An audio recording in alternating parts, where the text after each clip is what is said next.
All right, so from there, let's go to Daniel's 11, and as a matter of fact, yeah, Daniel's 11 and 30. Hold that, but I want to read right here, so you know I'm not making this stuff up. Even the Edomite historians and scholars, they know this stuff is the same history. Esau got the history. Right? Remember when Esau conquered the earth, he got everybody records. He knows what's going on. Right. And he has meticulously read the Bible and understand the prophecies that go along with it. You think this man rules the earth and don't have the records in the history? Right. So a lot of y'all, you getting your information from the white man. Yes, because he has it. He took it from others. Yeah, we getting back what's ours. Right? Yeah, he the one holding on to it. We getting our true records and history back from him. So this is Zondervan's Compact Bible Commentary, page 600, and I'm gonna read the commentary for verses, Daniel's chapter 8, verses 8 to 14. I'm gonna read the commentary of what Esau said. The historians and the scholars, they got it. It says, Daniel's 8 and 8. The large horn was broken. Alexander the Great died at the height of his career, before he was 33 years old. 4 notable ones. After Alexander's death, 4 of his generals carved up the Macedonian Empire. Antagonus or Seleucus, excuse me, yeah, that's the one. Antagonus was also synonymous with Seleucus.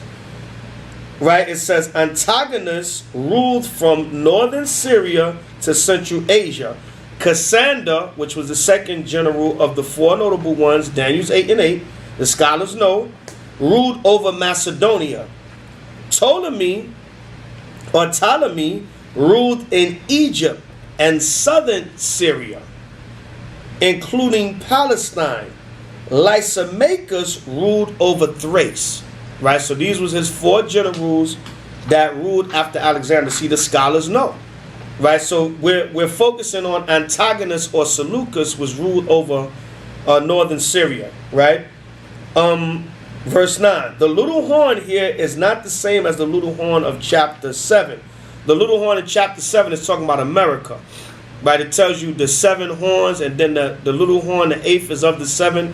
That's it. The scholars are letting you know it's a different prophecy. Right? Esau knows. They got the records in the history. The former horn comes out of the 4th beast, Rome. Whereas this one comes out of Greece. But it's still synonymous. The Greeks and the Romans are the same people. Right? They were 2 different types of Edomites, but they're both Edomites.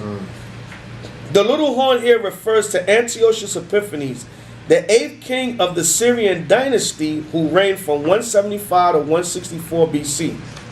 Because I believe Hanukkah took place in 165 BC. That's when the first Feast of Dedication took place, 165 BC. About a year before Antiochus Epiphanes dies. And we'll get into that later on, because it tells you in 2nd Maccabees that it tells you about the death of Antiochus Epiphanes. So it says, thus this prophecy skips from 301 BC, the time of the division of Alexander's empire, to 175 BC when Antiochus became king. And we're letting you know that. The prophecies, they skip time periods. Right? A lot of times when you read in the Bible, it's not for that main time period or this main, or it jumps around. So you got to get that understanding. Right?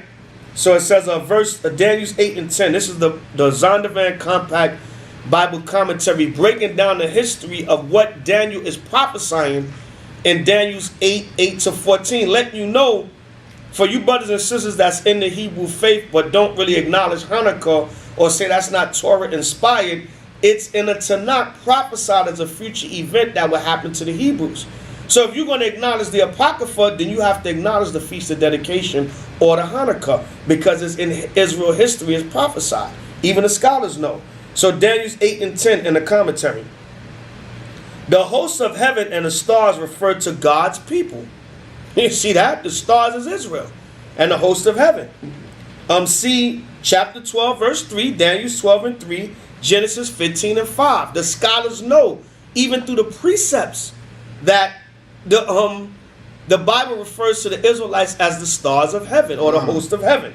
It says, cast down. Some describes Antiochus' conquest. Right? Didn't I just bring that out when it stopped? the Israelites to the ground, meaning Antiochus conquered them, and the Greeks they like pressed their philosophies on our people. It says Daniel 8 and 11, the Prince of Hosts refers to God himself. They go off a little bit on that. The Prince of Hosts represents the high priest, which was Onias III, I believe. Right? Onias III. That they took out of power and put a Hellenized Greek priest in power that was going to be more privy to the Greeks. Right? It says the little horn, like Lucifer, Isaiah 14 and 12, aspires to be like the Most High. Sanctuary cast down, and that's what epiphanies mean. When you check it out, Antiochus Epiphanies means God manifests, because Antiochus considered himself as a Greek Edomite God manifested on the earth. So the white man's a proud bastard, man. Yeah. That's why the scholars is linking up with Isaiah 14 and 12. How art thou fallen from heaven, O Lucifer? Because Lucifer, being a so-called white man in the flesh on the earth today, he think he's a God-like figure. Right? That's what the Antiochus name means. Epiphanies, God manifests on the earth. So it said Antiochus desecrated the house of the Most High, the temple, by erecting a statue of Zeus on a bronze altar. Zeus or Jupiter. Right? Jupiter and Zeus is synonymous with each other in Greek and Roman false god worship, right? Because in 2 Maccabees, the 6th chapter, they refer to the statue as Jupiter, but it's the Greeks called it Jupiter, the Romans called it Zeus, and it's synonymous with each other, right? So let me read on. It says Daniel 8 and 12, truth is a reference to the Mosaic law, right? When it said the truth in Daniel 8 and 12. And the host was given them against the daily sacrifice by reason of transgression, and it cast down the truth to the ground, and it practiced and prospered. Meaning what? The laws of the Israelites was taken out, and the wicked laws of the Greeks and swine's flesh and defilement and unclean things was put in on the altar and amongst worship, and to be consumed by the Israelites that sold out or that just got weak and fell to the power of the Greeks. Right? It says see that the scholars know. He said truth is referring to Mosaic law. Because any nation that conquered Israel, what was their main thing to do to us was what? To get us away from the laws of the Most High. Because they know that would weaken us. Just like now in America. Right? Thanksgiving and Christmas. Don't celebrate Hanukkah. Don't come back to your true culture. But that's what we're showing you, the true history, so you can have a sense of what you're celebrating and following. 13. A holy one and another one refer to angels, the saints, when it says in verse 13. 2,300 days refers to the time between Antiochus' pollution of the temple and the cleansing of it by the Maccabees. So now I'll read that again. Daniel 8 and 14, Bible commentary. 2,300 days refers to the time between Antiochus' pollution of the temple and the cleansing of it by the Maccabees. So that's very important. Let's remember and keep that Daniel 8 and 14 verse in mind. So do the scholars know the history that Hanukkah and the cleansing and the rededication of the temple was prophesied? Yes, or the cleansing of the temple was prophesied? Yes, they do. Right? They know that the Hanukkah is prophesied in the scripture. Let's go to the book of Daniel 11 and 30. Daniel, all right, get right to the point. It's going into Antiochus, some of the history of his battles and his different travels. But matter of fact, start at 28 to get to understand. You can really go further, but I just want to get right to the point. Start at 28. You read the whole chapter, but start at 28 to get a little understanding. Daniel chapter 11, verse 28. Come on. Then shall he return into his land with great riches. He is talking about Antiochus. After some of his battles, he would return to his land. Go ahead. And his heart shall be against the holy covenant. Right. So what happened is, we're gonna read in the commentary. But we know it. We'll save it for the commentary. Go ahead, because it'll explain it itself. Come on. Sorry. And he shall do exploits. Come on. And return to his own land. Right, because he came against Israel, right? He took his anger out on us, like we're going to read. Come on. At the time appointed, he shall return and come toward the south. Come on. But it shall not be as the former, or as the later. Come on. For the ships of Chittim shall come against him. Right, because what happened is Antiochus was trying to expand his empire like we read earlier. So he went down to invade Ptolemy in Egypt. But the Romans, you had white on white crime. You had the Romans was trying to take rulership or take over rulership from the Greeks before it was time for them to rule. Because remember, Daniel gave us 4 kingdoms: Babylon, Persian, Greek, and Roman. So it was the Greek rulership now, but the Romans, being the devil that they are, right? Esau was like, no, Esau and Esau crime. Right. They was trying to take the Greeks down, so they was having wars amongst each other themselves. So the Romans came in and kicked them out of Egypt. Good. Therefore, he shall be grieved. So now what happened, like we're going to read, Antiochus got mad and upset. Come on. And return and have indignation against the holy covenant. Right. See that he had indignation. He had that anger against Israel. That anger without regard against Israel, against the holy covenant. Come on. So shall he do. Right. Come on. He shall even return and have intelligence with them. Come on. That forsake the holy covenant. Right, because you had sellout Israelites that was going back to the Greeks and reporting how much money was in the treasury. I mean, when you read the deep history, man, it was really the whole Maccabee history and story. It start between Israelites that want to keep the law and sellout Israelites that want to make a deal with the white man. Like today. Right? Just like today, man. Right? Just same thing like with Yahushua. When Yahushua, it was sellout Israelites against the Israelites that want to keep the commandments and follow Hamashiach. Same thing, right? So good, y'all study and get deeper into it. And when we have the services, we'll probably cover some of the deeper history. This is just for the video to encourage you and give you what the Holy Day is about. But some of y'all try to attend the physical services in y'all cities, and if not, get online, get on the online services that brothers will be having, posting up, just look out for it. Right, so go ahead. And arms shall stand on his part. Come on. And they shall pollute the sanctuary of strength. Come on. And shall take away the daily sacrifice. Right, and we just read that earlier where they erected a statue of Zeus and took away the sacrifices. Come on. And they shall place the abomination. The what? The abomination. The abomination, come on. That make it desolation. Right, same thing Yahushua spoke about in Matthew 24. So now these are the Greeks doing it to Israel. Then the Romans going to come in and do it. Same people, same prophecy. It just happened 2 different times. Come on. And such as do wickedly against the covenant shall he corrupt by flattery. Right. Wicked Negroes, sell out Israelites, he corrupted by flatteries. Right. Hold that real quick. Go to Ecclesiastes 7 and 7. Just real quick. Go to Ecclesiastes chapter 7 and verse 7. Ecclesiastes.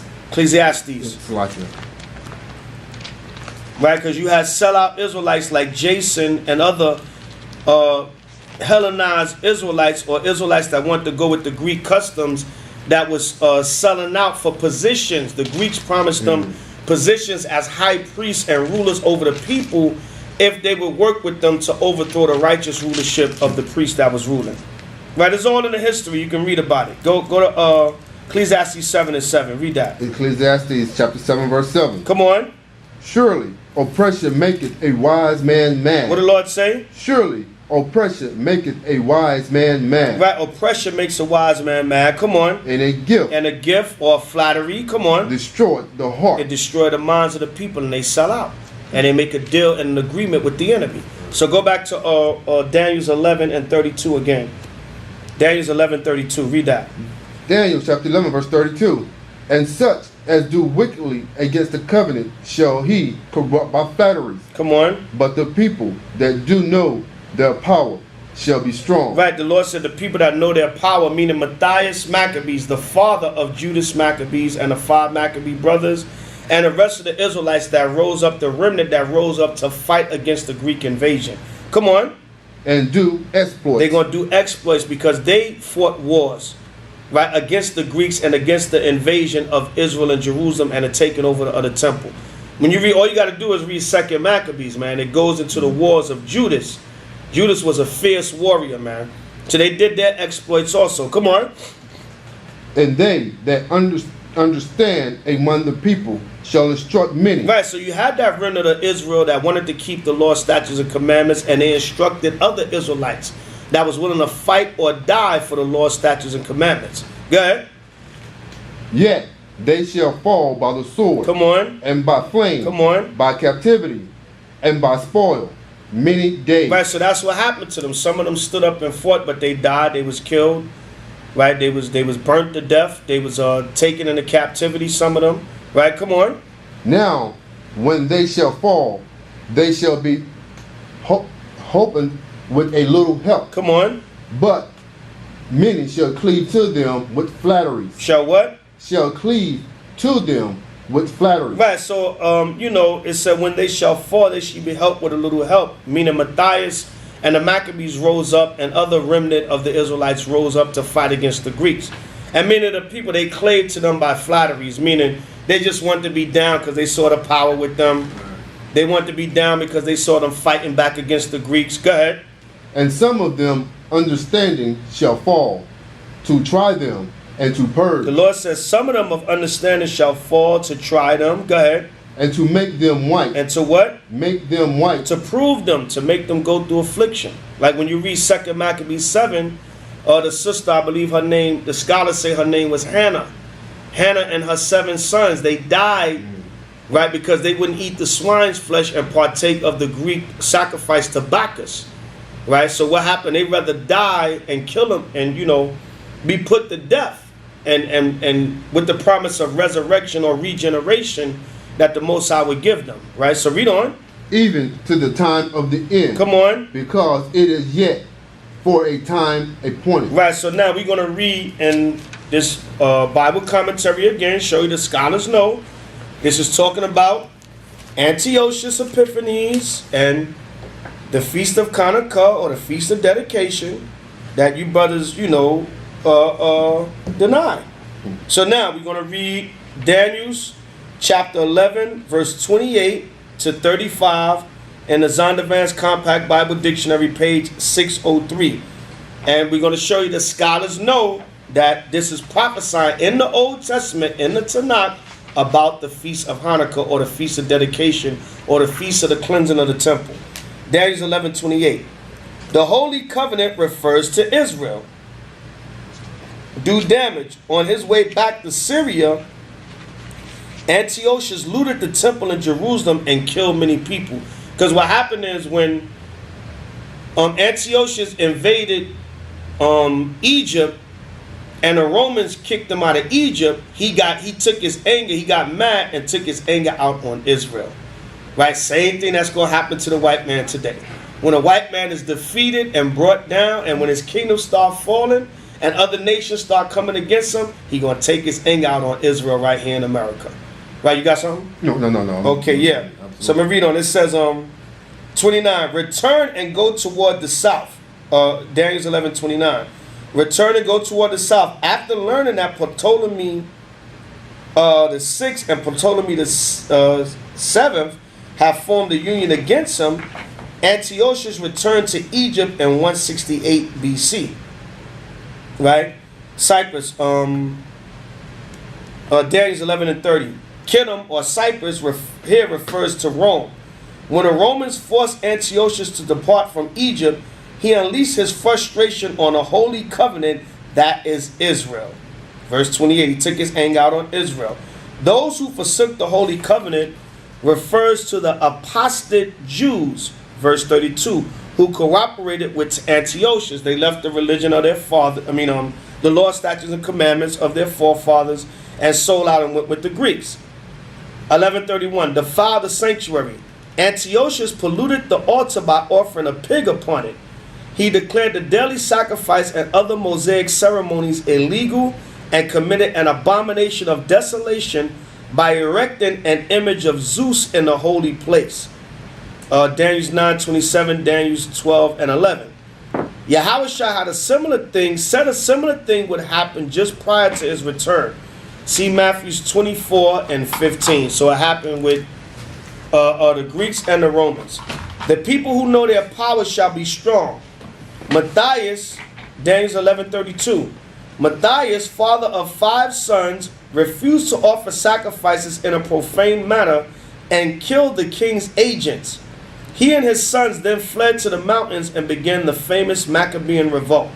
Daniel 11:33. Many devoted Jews were killed in the Maccabean revolt. See Hebrews 11:37 and 38. And you got, that's for you Christians that say the Apocrypha is not part of canonized writing. So why is the Old Testament scholars is telling you in Daniel that it's talking about the Maccabean revolt, and they're quoting Hebrews 11:37 and 38 when it talks about faith and those that died and were killed in their faith. Verse 34, as some Jews were killed in the Maccabean revolt, others provided a little help. Many joined by intrigue, that is, insincerely. You know how people just want to be down, man. You know, a lot of people just want, it's a revolt against the Greeks. Oh, let's join it. Let's go where we somewhat of the power is at right now. Right. Right? Just like a lot of people are in this truth for that reason, man. Right. They see the way we get on Esau. Right? It's not sincere. They just want to be down because they see superficial things. Right.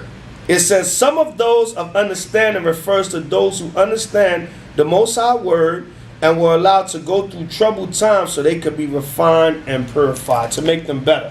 Sometimes the Most High brings us through tribulation and affliction to make us stronger and better. So the point being, the scholars know, they know that the history took place with the Israelites. It was prophesied, Salakia, that the Feast of Hanukkah or dedication or rededication of the altar was prophesied in Old Testament of Antiochus IV coming to invade Jerusalem and Israel with the Greeks, and then Judas and the Maccabees, through his father starting a revolt, fighting them back and cleansing the temple and rededicating it. So now let's go to 1 Maccabees 1:1. Now, so that was prophesied. It's prophesied, so you can't get around that. Right? Brother Iwabaja is probably going to show y'all a little bit more images or some historical things to further back up the history. I was bringing it out. And like I said, you can Google it, man. It's right there. Do research.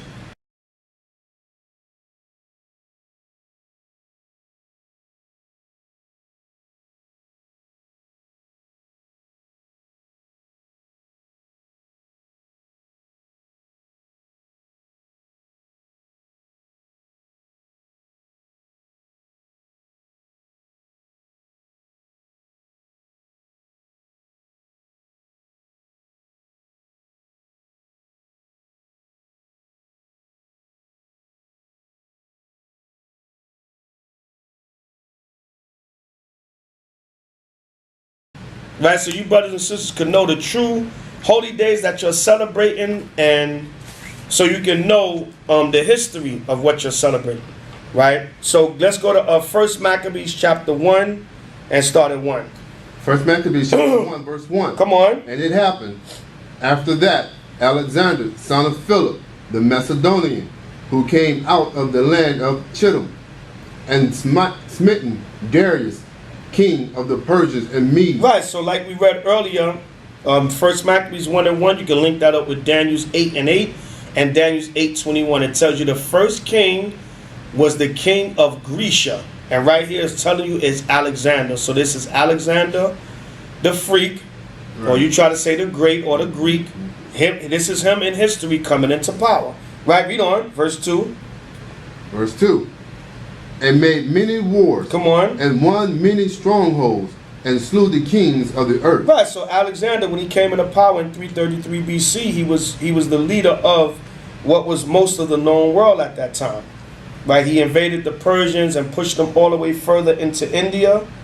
Right, and then his army, didn't want to travel any further. When you read about Alexander, his army didn't want to travel any further to conquer them, but they pushed like the people further, like the Persians, further into India. So that's how you know the Elam, or the so-called East Indians, are the ancient Persians, or the people of Elam, right? But that goes deeper into history. But go ahead. And went through to the ends of the earth. Come on. And took spoils of many nations. Read. Insomuch that the earth was quiet before him. Right, and for good reasoning, because it was time for the Greeks to come into power. So everybody was shut down. It was time for that third kingdom that Daniel spoke about. Come on. Whereupon he was exalted, and his heart was lifted up. Right, so the pride came into Esau. Come on. And he gathered a mighty strong host, and ruled over countries, and nations, and kings, and became tributaries unto him. Right, they had to pay tribute unto Alexander because he was the known ruler of the world at the time. Right, come on. And after these things he fell sick, and perceived that he should die. Come on. Wherefore he called his servants, such as were honorable, and had brought up with him from his youth, and parted his kingdom among them while he was yet alive. Right, that's the four generals, the four notable ones that we read about in Daniel's the 8th chapter. Right, that Alexander would part his kingdom among. So now, the prophecy that we read in Daniel's now is actually taking place. Right now is when it's actually taking place. Right, come on. So Alexander reigned 12 years and then died. Go ahead. And his servants bare ruled every one in his place. Right, that's the four generals we read about and spoke about earlier. Come on. And after his death, they all put crowns upon themselves. So did their sons after them many years, and evils were multiplied in the earth. Now what happened when the so-called white man came into power? Evils were multiplied in the earth. When the Greeks took over rulership? Evils were multiplied in the earth. Now this is one of the main reasons why the so-called white man tried to hide the Apocrypha. Because he can't get around this. Any scholar or historian or anybody with two eyes can read this and see it's talking about Alexander the Greek. So when the Greeks came into power, which is the so-called white man, they say civilization started with the Greeks, right? What type of civilization? Evil civilization. So go to Proverbs 29 and 12. Proverbs chapter 29 and verse 12. Proverbs chapter 29, verse 12. If a ruler hearken to lies, all his servants are wicked. Matter of fact, read 2. Proverbs 29 and 2 first, yeah. Read that. Proverbs chapter 29, verse 2. When the righteous are in authority, come on, the people rejoice. Right, when the righteous are in authority, the people rejoice, or they're happy. Come on. But when the wicked beareth rule, or when evils are multiplied on the earth, come on, the people mourn. The people mourn. And it tells you when they came into the earth, evils was multiplied when they came into rulership. Jump down to 16. Proverbs chapter 29, verse 16. When the wicked are multiplied, transgression increases. Right, so it tell you when the wicked are multiplied, transgression, sin increaseth. Come on. But the righteous shall see their fall. Right, so go back to First Maccabees 1 and 9 again. First Maccabees chapter 1, verse 9. Come on. After his death, they all put crowns upon themselves. So did their sons after them many years. Come on. And evils were multiplied in the earth. The Lord said evils were multiplied in the earth. So when you read Proverbs 29:16, it says what? When the wicked are multiplied, that same word, multiplied, right? Transgression increase, or wickedness increase, right? But the righteous shall see their fall. And it tells you in verse 2, when the righteous are in authority, the people rejoice, but when the wicked beareth rule, the people mourn. So go to Job 9:24 now. Job chapter 9 verse 24. So Esau is the wicked according to the Bible. Right. See, a lot of y'all get mad and upset when we say these things, but this stuff is right here, man. Right. It's right here in the scriptures, and it's right there in Esau, the way he does his wickedness throughout the earth. Right. Right. The proof is in the media and what you see from crack smoking mayors. Right, you know what I'm saying, in Toronto. Now you can say, well, there was a black crack smoking mayor. Yeah, we know that. But it's just in Esau nature to be like that. Get Job 9:24, brother. Job chapter 9, verse 24. Come on. The earth is given into the hand of the wicked. What did the Lord say? The earth is given into the hand of the wicked. So Esau, the earth is given into his hand, and the Lord said he's the wicked. The earth is given into the hand of the wicked. Go ahead. He covered the faces of the judges thereof. It said, Evils were multiplied in the earth when Esau came into power, so the earth was given into the hand of the wicked. So Esau, by process of elimination, he is that wicked.